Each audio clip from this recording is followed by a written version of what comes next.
the project has been going on for a long time. They said from the beginning it was going to be a multi-year project and whatnot. We knew it was going to be down here in front of us, impacting our entry eventually. And I guess it seems like about 4 or 5 months ago it got down here and started blocking off our entrance.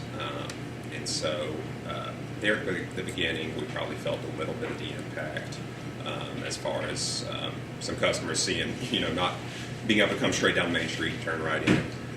But from the get-go, the city had worked with us and the building owner here about making sure that we knew there was always going to be access, that they were going to be able to cut us a temporary entrance so that when our main one was blocked, we would still have access to the parking lot. So they worked with us really well on that. I know it's, I told you earlier that sure it is a private lot for, mainly for us and the businesses here, but being right next to a public park, it gets as much public parking use as almost any of the lots down here. And so I think it was something the city didn't want to lose as well.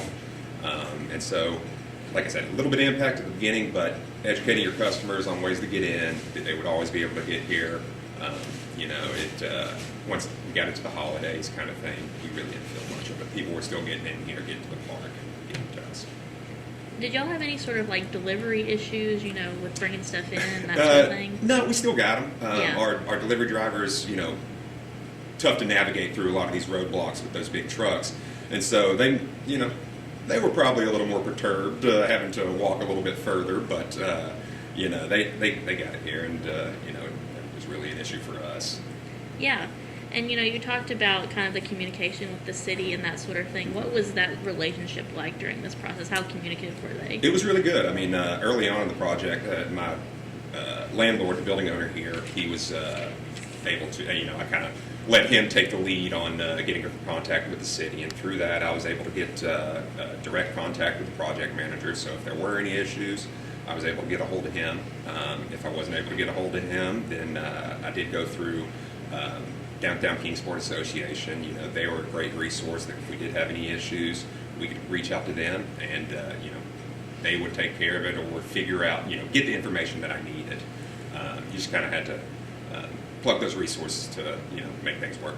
There's a few around here that I talk to, more often that are customers themselves, and Lindsay Lane over at High Voltage, we were in contact a lot about how it was affecting us being similar businesses, and I think it probably affected her and a lot more of the businesses down here. Probably more than me being directly on Main Street, since we are offset a little bit. We do have that fortunate gap. I do think it'll have a positive impact. I definitely think so. I'm hoping. I mean, what I've already seen is really nice. It's it's well done. It's pretty. I'm excited for them to get the landscaping in, so people can really see, what it's supposed to look like. I mean, there's a lot of projects in the future across these train tracks that are going to be really nice, and so having Main Street, look, aesthetically the same as all the new stuff across there, I think it's going to be very crucial for down in Kingsport. Be able to come all the way down Main Street. Sure, it's going to be very nice to get back to your normal routine of coming directly in here and not having to figure out whether you're coming up Commerce or Cherokee each day. But I'm excited for it to be done for a lot of reasons, but mainly so we can get out there and use it. Hopefully, have some more foot traffic in downtown Kingsport. I'm excited to see that.